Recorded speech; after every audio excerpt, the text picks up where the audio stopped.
joven y exitoso ejecutivo iba a toda velocidad en su Jaguar que estaba estrenando último modelo. De pronto bajó la velocidad porque un chico estaba cruzando la calle sin mirar. Al bajar la velocidad sintió un golpe en la parte de atrás de su auto.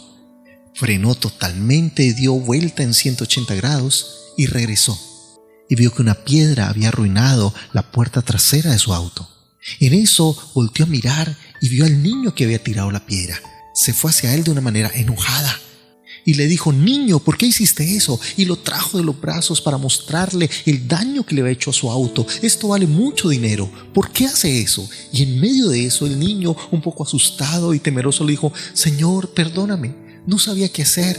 Mi hermanito que tiene silla de ruedas se le zafó el sillón y se cayó al piso, y yo soy muy pequeño para volverlo a poner. He pedido ayuda a muchas personas, pero todos pasan tan rápido que la única manera de detenerte fue lanzarte una piedra. En ese momento este empresario pasó saliva, se sintió un poco avergonzado, se dirigió donde estaba el niño que se había caído de su silla de ruedas y lo ayudó a levantar. Estaba un poco lastimado, golpeado, le limpió las heridas y lo ayudó a acomodarse. Es más, echó la silla de ruedas en su auto y lo llevó hasta su casa, hasta donde se dirigían. El ejecutivo no mandó arreglar la puerta de su auto, manteniendo la hendidura que había hecho la piedra, para recordarle el no ir por la vida tan aprisa que alguien tenga que lanzarle una piedra para llamar su atención. Uno de los grandes problemas que enfrenta hoy la sociedad no es el COVID-19. El gran problema en nuestra sociedad es la indiferencia. Muchas veces estamos tan aprisa, corriendo por tantas cosas, preocupaciones personales, que nos da indiferencia a lo que pasa a nuestro alrededor. Tal vez estamos acostumbrados a solamente pensar en nosotros mismos. Este mundo donde hay mucho individualismo y egocentrismo, donde todo se centra en el bienestar personal. Desde que yo esté bien, no importa lo que pase en el mundo. Desde que yo esté bien y tenga con qué comer y tenga todo el bienestar, no importa lo que pasa alrededor. Y ahora con el tema de la pandemia esto se ha ahondado mucho más, porque claro, ese otro puede ser foco de contaminación y entonces nos alejamos. Si los entenderíamos de por sí, ni saludamos, ahora menos. Ahora con la excusa de que me puedes contaminar. Cuidado si haces algo, cuidado si me tocas, cuidado si te acercas. Y eso está creando poco a poco un distanciamiento social. Un distanciamiento no solamente del tema físico. Es paradójico que en un mundo donde las comunicaciones han avanzado de una manera acelerada, cada vez más estamos lejos los unos de los otros en nuestros corazones. Ahora el tema es que esta indiferencia no solo ocurre en la sociedad, ocurre también en nuestra vida cristiana. Porque hemos tenido ese cristianismo de doña Florinda, no te junte con esta chusma, y hemos tratado de hacer una distancia santa con los pecadores del mundo. Y hemos tenido una indiferencia práctica, aunque en el hermano que está allá a mi lado. Y yo sé, a todos nos llama la atención las mega iglesias, pero muchas veces eran más un espectáculo de masas. Lugares que pintaban las paredes de negro, apagaban las luces y solamente se iluminaba el altar. Como diciendo, la gente no importa, lo importante es lo que está pasando del frente, lo importante es admirar a esa persona ungida por Dios, a ese cantante famoso, a ese predicador elocuente, lo demás no importa. Cierra tus ojos y solamente concéntrate en ti y en tu problema y en tu necesidad. Así que poco a poco, sin darnos cuenta, en vez de adorar a Dios, adoramos las cosas que hacemos para Dios, las sensaciones que experimentábamos. Y ese egocentrismo espiritual hizo que poco a poco me alejara aún de las personas que estaban en mi alrededor.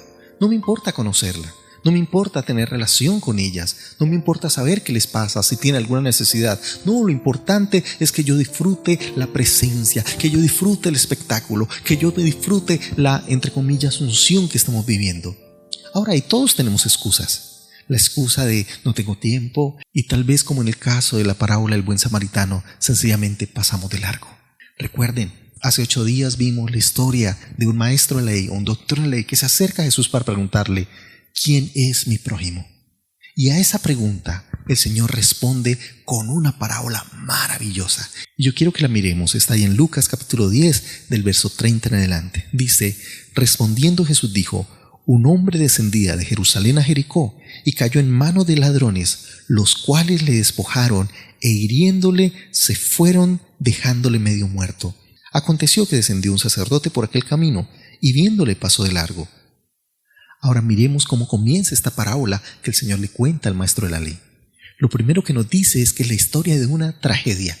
Un hombre que había terminado despojado. Le habían quitado todas sus pertenencias. Había quedado sin nada de lo que él tenía, de sus posesiones. Lo segundo es que estaba herido. Estaba tal vez ensangrentado. No solamente estas personas le quitaron las cosas, sino también lo hirieron. Y fuera de eso, dice, le dejaron medio muerto, o sea, agonizando. Una persona medio muerta es, por así decirlo, alguien medio vivo, que tú no sabrías, está en esa línea delgadita entre la vida y la muerte. Ahora, a esta tragedia aparecen algunos actores. Y dice la Biblia, verso 31, aconteció que descendió un sacerdote por aquel camino y viéndole pasó de largo. Muchas veces hemos leído esta historia y hemos juzgado al sacerdote y hemos dicho, pero este sacerdote, ¿por qué no paró? ¿Por qué no se detuvo? ¿Por qué no lo ayudó? Bueno, generalmente hemos creído que eso que hizo estuvo mal. Sin embargo, por la investidura que él tenía, por la posición que ocupaba, eso que hizo estaba justificado por la ley o tenía la excusa de la ley. Resulta que habían dos cosas a las cuales un ministro de Dios no podía acercarse. Lo primero, no podía acercarse a la sangre porque la sangre contaminaba. Recuerde que las mujeres, por ejemplo, en su tiempo menstrual estaban en una especie de inmundicia y por eso todo lo que tocaban quedaba con inmundicia, porque la sangre era sinónimo de contaminación. Y recuerden que esta persona estaba herida, así que si esta persona tocaba algo con sangre, quedaba contaminado hasta el otro día. O sea, tenía que llegar a la casa, lavarse totalmente y todo ese día iba a estar contaminado hasta el otro día. Es decir, si él tenía que ir a ofrecer, no sé, un acto religioso, cultico, no podía porque estaba inmundo. Ahora, tampoco podía acercarse a algo que estuviera muerto, porque eso era también símbolo de contaminación, era símbolo también de inmundicia. Entonces, dos razones de ley que él podía decir, mire, yo no me acerqué porque hay sangre, está herido, y segundo, porque es posible que esté muerto. Nadie lo garantiza. Él no sabía si estaba vivo o muerto. Así que decidió mantener la excusa de la ley. Por la ley y por imposición no me permite acercarme a esta persona. Y entonces después aparece otro personaje. Y este personaje, dice el verso 32, asimismo un levita, llegando cerca de aquel lugar, viéndole, pasó de largo. Lo mismo que aplicaba para el sacerdote, aplicaba para él. Y él tenía una razón extra. ¿Cuál es la razón extra? La razón del ejemplo de su líder. Un levita se supone que está en un rango menor que el sacerdote. Y claro, si mi sacerdote hace esto, pues yo voy a seguir sus pasos. Eso es como cuando uno va a una reunión y en una fiesta, no sé, reparten vino o algo así, y todo el mundo voltea a mirar al pastor. Si el pastor toma, todos tomamos. Si el pastor no toma, nadie toma porque se siente pecador. Y parecería que lo que hace el pastor, lo que hace mi líder, termina siendo un modelo para los demás. Entonces, el sacerdote tenía una razón de ley. Y el levita tenía dos razones, la razón de ley, pero también la razón del ejemplo. Así que decide pasar de largo. Pero dice en el versículo número 33, dice, pero un samaritano, ¿no? Y aquí ya nos arranca como un pero. E introduce un personaje que yo creo que retumbó en el oído de este maestro o doctor de la ley. Porque dice, un samaritano que iba de camino, vino cerca de él y viéndole, fue movido a misericordia. ¡Wow! ¡Qué palabra tan linda! Y yo creo que esta palabra es un llamado de atención fuerte para este doctor en la ley. Porque aquí el Señor coloca como héroe de la historia, no un sacerdote, no un levita, no un escriba, no un fariseo, ni siquiera es un judío común, pone a un samaritano. Y para los judíos, los samaritanos eran alguien o personas que odiaban profundamente. Lo detestaban al punto que ni se acercaban a su ciudad. Preferían dar la vuelta, hacer un viaje mucho más largo que cruzar por la ciudad, porque sentían que ellos eran contaminadores de por sí, por naturaleza, por el hecho de nacer samaritanos. Eran símbolos de menosprecio, símbolos de rechazo. Y claro, Jesús coloca como modelo de obediencia, como modelo de fe a un samaritano. Y esta, en primer lugar, es una crítica al liderazgo. Porque está diciendo, aquellos que deberían ser modelos de amor, aquellos que deberían ser modelos de misericordia, que son el pueblo de Dios, que conocen la verdad de Dios, que conocen la palabra de Dios, no lo están siendo. Y a veces tiene que ser alguien que de afuera, alguien que no está en este círculo, uno diría religioso, o en este círculo moral, el que da ejemplo de moralidad, el que da ejemplo de testimonio, el que da ejemplo de cómo actuar en situaciones así. A veces hay más sensibilidad de la gente que no conoce a Dios que las que conocen a Dios. Y por esto este es un llamado de atención a todos nosotros. Es un llamado de atención aún a la iglesia misma. Porque a veces nosotros nos hemos comportado de manera insensible. No nos importa lo que pasa afuera. No nos importa lo que está sucediendo en la sociedad. Parecería que preferimos cerrar los ojos, preferimos seguir de largo, preferimos hacer como si no existiera, preferimos apagar las noticias, apagar el televisor para ni siquiera enterarnos, porque no me importa cuántos están muriendo, porque no me importa cuántos están sufriendo, porque no me importa lo que está pasando en esta nación. Al menos para orar por ella, al menos para hacer algo. Y yo creo que aquí es un llamado de atención, porque nosotros con nuestra excusa moral, yo no me junto con esos pecadores, es que pastor tiene la boca muy sucia, pastor es que es un pecador. Oye, Jesús vino para salvarlos. El Señor vino aún para comer con ellos, y no para compartir su pecado, sino para llevar la luz y la misericordia de Dios hasta ellos. Y por eso aquí este samaritano nos da una lección de qué es lo que Dios espera de nosotros, que no solamente debemos actuar en justicia, sino actuar en misericordia. Por eso nos dice que este samaritano, que no tenía ninguna razón para ayudarle. Y no tenía ninguna razón por varios motivos. En primer lugar, un samaritano era una especie de primo con los judíos, o sea, también conocía la ley. Y él también pudo haber tenido la excusa de la ley diciendo, yo también conozco la ley y esas cosas me contaminan. Lo segundo, tenía la excusa del ejemplo. Oye, si ni siquiera su propio pueblo lo ayudó, ¿por qué yo tengo que ayudarlo? Y la tercera excusa, somos enemigos. Somos personas que nos odiamos. Por favor, en esa cultura, una persona cuando ve a su enemigo sufriendo, se alegra, celebra. Yo no sé si recuerdan la época de las Torres Gemelas cuando hubo ese atentado.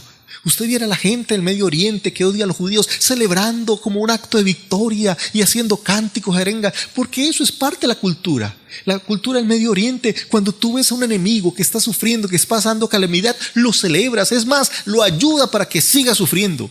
Así que la actitud normal que hubiese sido este samaritano era acercarse y si estaba medio muerto, terminarlo de acabar con su vida o terminar de matarlo.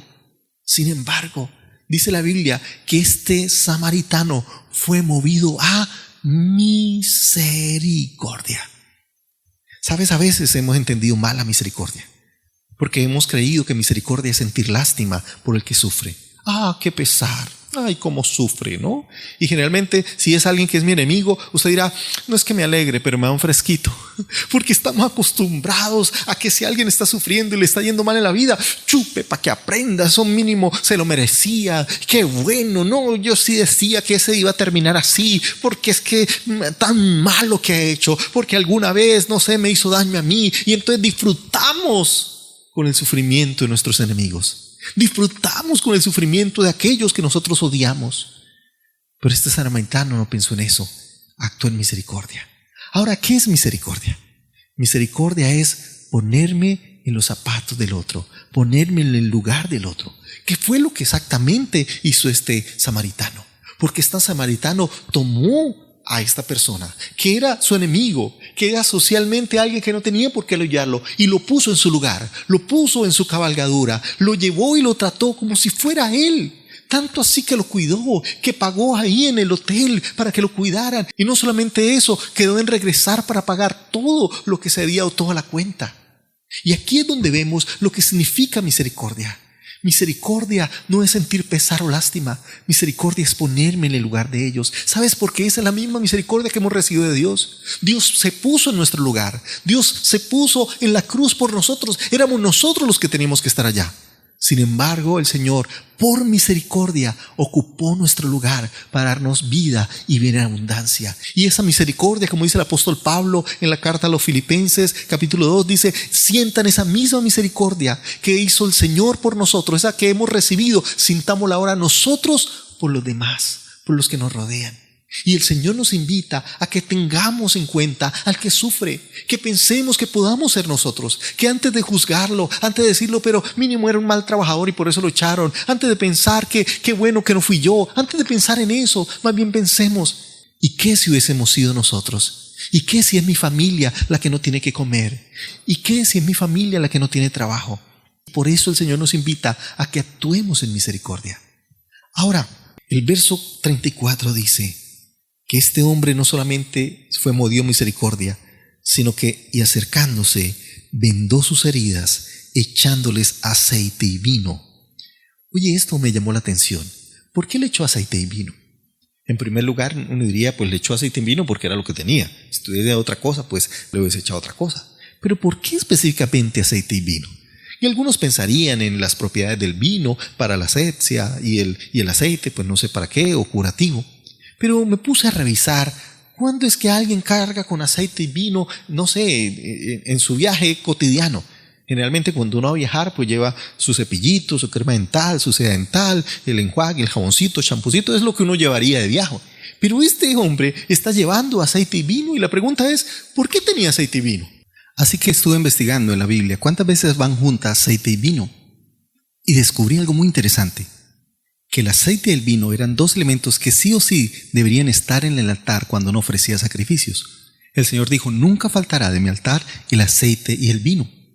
Ahora, cuando se recorrían distancias era muy difícil cargar con el animal para llevar al sacrificio, porque generalmente a veces eran días de camino.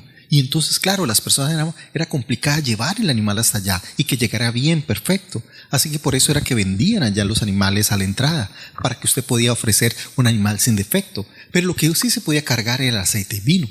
Y lo que está tal vez hablando, y me parece muy interesante, es que a veces creemos que adorar es cantar, que adorar es decir palabras muy lindas. Y para Dios a veces es más adoración lo que yo hago a mi prójimo.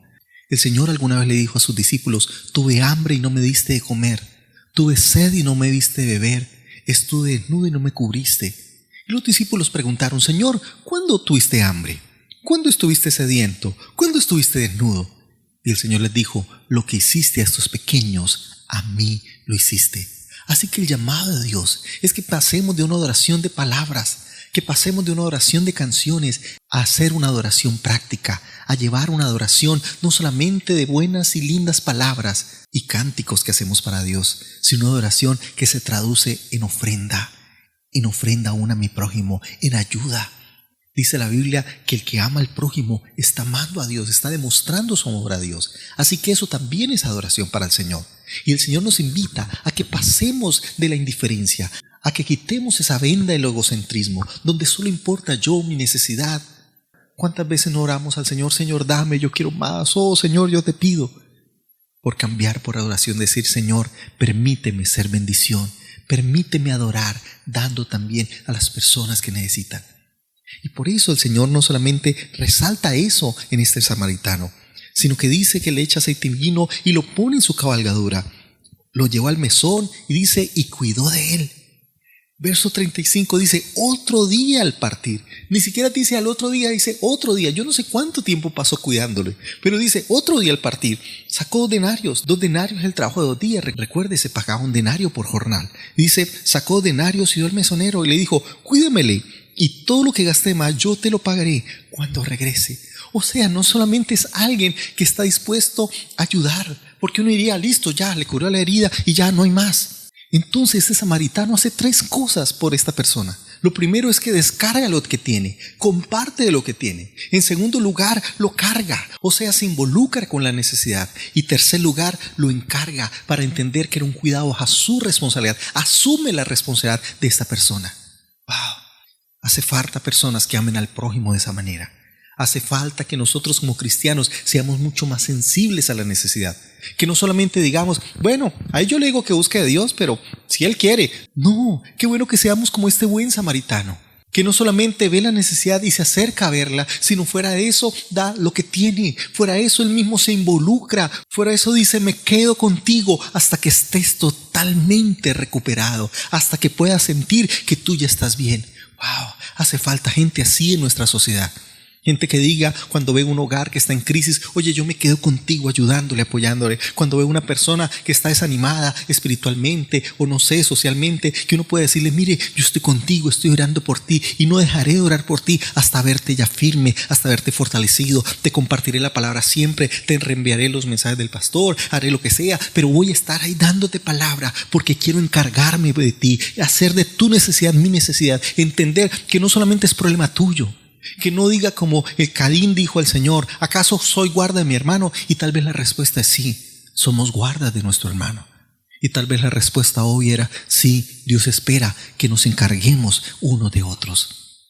Y por eso el Señor nos invita a que seamos como este samaritano, que hace una última cosa que me parece extraordinaria. Porque este samaritano no solamente está dando una ayuda física, no solamente está curando sus heridas, está también sanando su alma.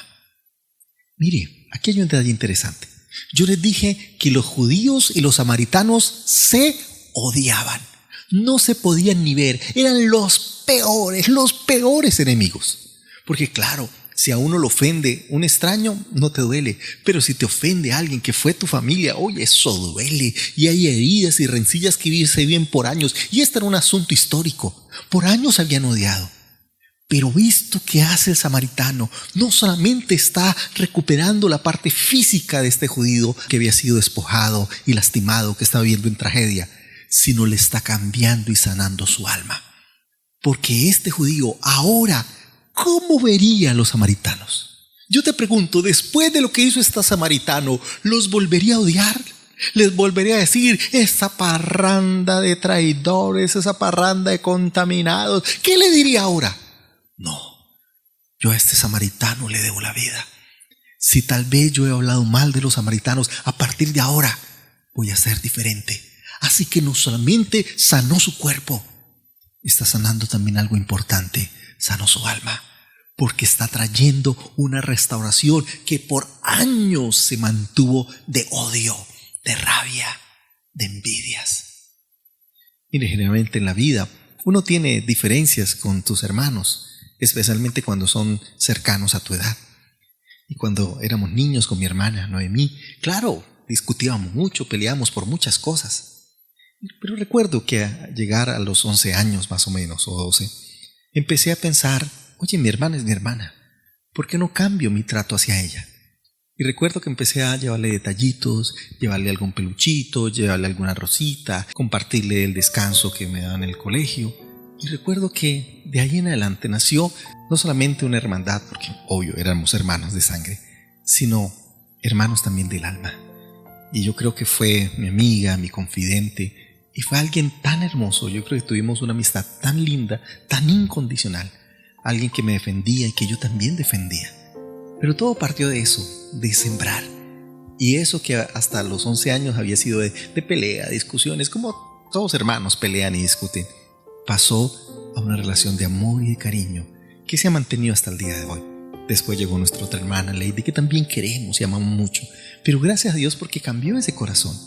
Creo que Dios nos invita a eso, que cambiemos. ¿Qué sacas con pelear? ¿Qué sacas con ignorar a tus vecinos? Qué bueno que nosotros tengamos otra actitud, que los bendigamos, que oremos por ellos. Que en vez de decir, ay, tan pecadores, mira, anoche estuvieron de parranda, ay, no, mire eso, tanto matrago, no, que más bien nos encarguemos de ayudarles, de llevarles el amor de Dios. Yo creo que estamos llamados a hacer una transformación social, estamos llamados a que la sociedad cambie y estamos llamados a ser un ejemplo de amor y gracia. Se cuenta la historia de una familia muy pobre, en el cual el jefe de la casa estaba pasando por una enfermedad muy grave. Y llegó una cristiana a acercarse, a ayudarles, a ver qué podía colaborarles. Y este hombre apenas la vio entrar, dijo, yo no quiero que me hable de Dios, yo no quiero que me hable la Biblia, yo no quiero que me hable religión, así que si me van a hablar de eso, por favor no vuelva. Y le trató así de una manera grosera. Esa señora dijo, tranquilo, yo vengo a saber qué necesita. Y entonces empezó a averiguar que no tenían mercado, que les faltaba medicina. Y le dijo, bueno, déjeme un momentico. Y se fue y consiguió un buen mercado para ellos y le llevó la medicina, toda la que necesitaba. En ese momento llegó la señora y le dijo, mire, aquí está, yo solamente vengo a traerles un mercadito y vengo a traerles esta medicina que yo sé que están necesitando. En ese momento este hombre que había sido déspota le dijo, señora, perdóname, pero quiero pedirte un favor. Quiero que abras tu Biblia y me leas la historia del buen samaritano. Esta señora un poco sorprendida y me dijo, ¿no es que no querías que te hablara de Dios? ¿No es que no querías que te hablara de la Biblia? Y le dijo, ahora sí quiero escuchar de la Biblia, porque en la vida he visto muchos sacerdotes levitas que pasan de largo, pero es la primera vez que veo entrar un samaritano, una samaritana. Y a ese samaritano quiero ahora sí escucharle la palabra de Dios, quiero escucharle la verdad de Dios. Y no solamente fue alguien que fue sanado de una manera maravillosa de parte del Señor, sino que su vida y su corazón fue restaurada y después fue un siervo de Dios. ¿Sabes? A eso estamos llamados, a cambiar la historia. Sí, a veces los cristianos tienen fama de a veces de religiosos, de que solamente hablan de Dios. Qué bueno que cambiemos esas palabras que a veces suenan un poco fanáticas para aquel que no entiende y lo cambiemos por hechos. Lo transformemos en acciones de amor, de misericordia y de bondad. Y créame que una vez que demos bondad y mostremos amor, van a escuchar la palabra de Dios y van a ser transformados por el poder del Evangelio. Eso es lo que el Señor nos invita, que como este samaritano cambiemos la historia de odio, cambiemos la historia de rechazo de aquellos que se han alejado de Dios, tal vez por los malos testimonios, tal vez por los malos ejemplos, tal vez por los malos modelos, y que nosotros seamos modelos de la gracia y del amor de Dios. Por eso el Señor le dijo a este doctor en la ley: ve y haz tú lo mismo. Y es la palabra que el Señor nos da en esta noche, que podamos vivir la verdad, no solamente de la teoría, sino de la práctica. Oremos. Señor, gracias por tu palabra, porque tu palabra nos desafía, porque tu palabra nos reta, Señor. Perdónanos si hemos sido indiferentes. Perdónanos, Señor, si tal vez en nuestra manera de ser, de hablar, hemos estado alejados de la realidad, tal vez enfocados solamente en nosotros mismos, en nuestras necesidades. Y como tú dices en tu palabra: y yo busqué entre mi pueblo quien hiciese vallado, quien se pusiera en la brecha, y no lo hallé. Porque tal vez el pueblo está tan acostumbrado a pensar solo en ellos que nos olvidamos del prójimo. Y tú nos invitas, Señor, a que seamos guardas de nuestro hermano. Tú nos invitas, Señor, a que podamos amarnos los unos a los otros, que podamos así mostrar el amor hacia ti, que podamos ser esa iglesia que tú deseas que seamos, que podamos por fin, Señor, vivir la vida que tú quieres que vivamos, una vida en la cual no solo pensemos en nosotros, sino sea una vida en la cual, Señor, nos preocupemos los unos por los otros, que oremos los unos por los otros, que nos cuidemos los unos por los otros, que no solamente pensemos en nuestro bienestar individual, sino que entendamos que las personas de este mundo están despojadas, no solamente de su trabajo, no solamente de su economía, no solamente de su salud, están despojadas de la vida eterna, y es algo que necesitan. Y ellos, más que trabajo, más que dinero, más que salud, necesitan esa vida en abundancia que Dios tiene para ellos. Y yo sé que cuando llevamos el amor de Dios, que cuando llevamos, Señor, tu palabra, ellos pueden vivir esa vida que solo tú sabes dar. Ayúdanos, Señor, a ser instrumentos de bendición. Ayúdanos a ser como este samaritano, instrumento de gloria, de gracia, en el nombre de Jesús. Amén. Dios les bendiga. Muchas gracias por recibir esta palabra. Qué bueno si la compartes, y qué bueno si hoy te pones una tarea de buscar a alguien y no solamente ayudarle físicamente, sino ayudarle en su alma y en su espíritu. Que podamos ministrarnos los unos a los otros y que podamos amar al prójimo como nos amamos a nosotros mismos. Dios le bendiga. Un abrazo grande.